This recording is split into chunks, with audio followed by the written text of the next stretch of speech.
Hi there, it's P.D. Fenton, and I just finished reading Lonesome Dove by Larry McMurtry, a book that's taken me about a half year.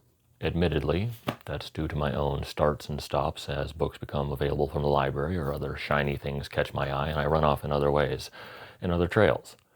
But much like the trails followed by the cowboys and former Texas Rangers of McMurtry's sprawling Western epic, I found my way back again and again to Lonesome Dove until finally finishing it off this morning. So here are my thoughts, unfiltered and without much time to digest, but it's still raw. This is a sad book. The lonesome in the title is very indicative of that.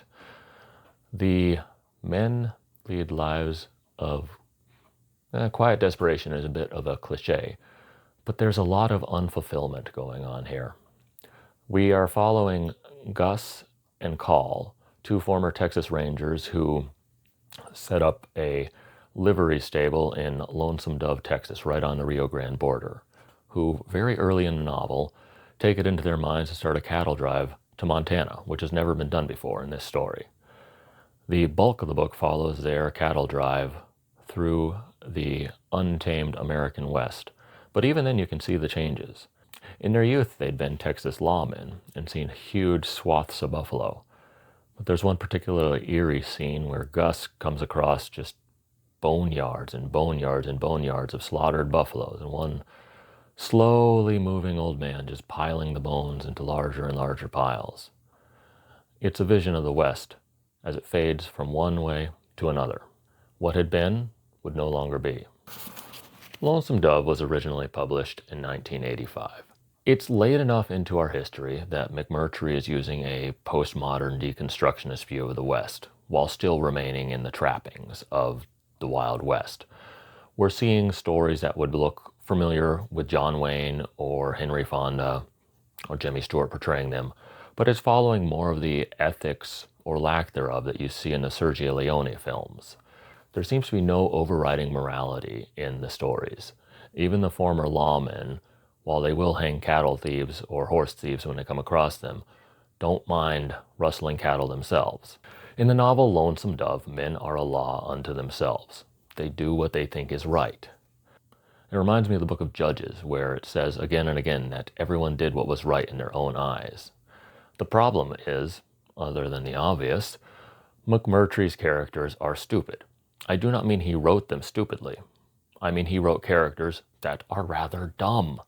Other than Gus, Call, and Dietz, most of the men in this book are blundering idiots. They can't say what's on their mind. In fact, that's something that causes both Gus and Call a lot of consternation and problem throughout the book as well. Unclaimed children, there is romantic tension, there is legal issues, all of these things going on that if people just said, hey, here's what I think or here's what I did, would have solved things. I hate it when it comes up in movies. I don't care for it when it comes up in books. That being said, I liked Lonesome Dove. Written at a time when mindsets were changing about what that golden age was like, but still capturing much of its essence. In many ways, it doesn't ring true to what I expect.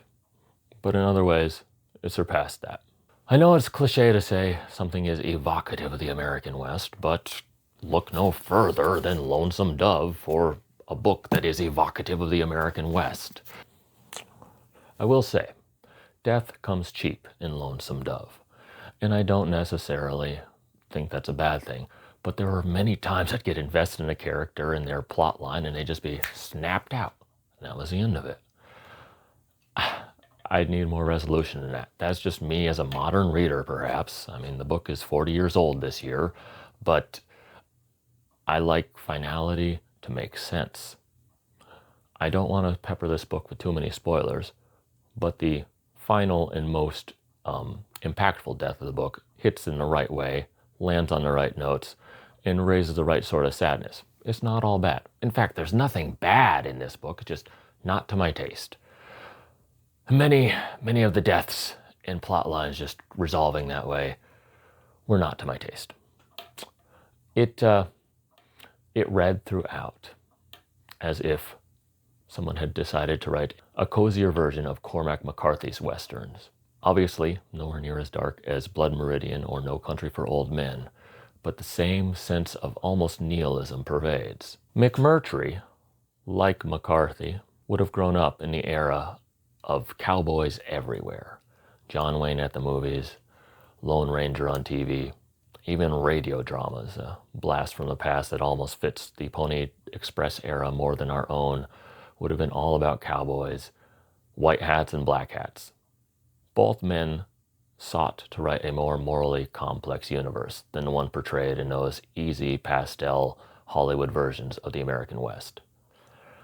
I like to think that the truth lies somewhere between that sterilized version and the life is cheap, nothing matters vision portrayed by McCarthy and McMurtry. Perhaps I'm wrong and I am too idealistic, and it really was as dark as McMurtry portrayed it. Life as cheap as water, spilled on the prairie, sucked up by the dry ground, and still the ground yearns for more. I like to think of life as a gift.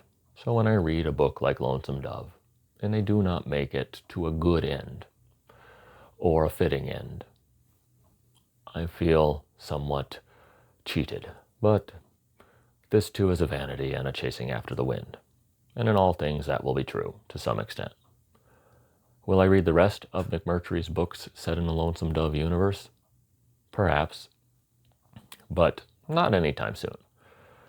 While it was a good read, I'll need a palate cleanser afterwards, something perhaps a bit more upbeat. We'll see what that is in the near future. Until then, keep reading, and I'll see you guys next time.